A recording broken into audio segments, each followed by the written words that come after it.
Icon star Allu Arjun ప్రస్తుతం అట్లీ దర్శకత్వంలో రాకా అనే భారీ చిత్రంలో హీరోగా నటిస్తున్న విషయం తెలిసిందే. ఈ సినిమాను 2027 డిసెంబర్ నెలలో విడుదల చేయాలని మేకర్స్ ప్లాన్ చేస్తున్నారు. దీని వెనుక ఒక ప్రత్యేక కారణం ఉన్నట్లు తెలుస్తోంది. అల్లు అర్జున్ కు ప్రపంచవ్యాప్తంగా గుర్తింపు తీసుకొచ్చిన చిత్రాల్లో Pushpa the rise, Pushpa the rule ముఖ్యమైనవి. పుష్ప 1 చిత్రాన్ని డిసెంబర్ నెలలో విడుదల చేయగా అది అద్భుతమైన విజయాన్ని సాధించి అల్లు అర్జున్ కు మంచి పేరు తీసుకువచ్చింది. అంతేకాకుండా ఆయనకు నేషనల్ అవార్డు కూడా లభించింది. అలాగే అనేక వాయిదాల తర్వాత విడుదలైన పుష్ప 2 కూడా అదే డిసెంబర్లో సెంటిమెంట్తో వచ్చి భారీ వసూళ్లను సాధించింది.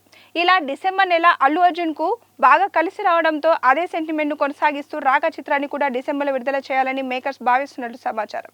ఈ సెంటిమెంట్ మరోసారి వర్కౌట్ అయితే అల్లు అర్జున్ కు మరో భారీ విజయం ఖాయమని అభిమానులు అభిప్రాయపడుతున్నారు. ఈ చిత్రంలో దీపికా పడుకునే హీరోయిన్ గా నటిస్తుండగా సాయి అభ్యంకర్ సంగీతం అందిస్తున్నారు.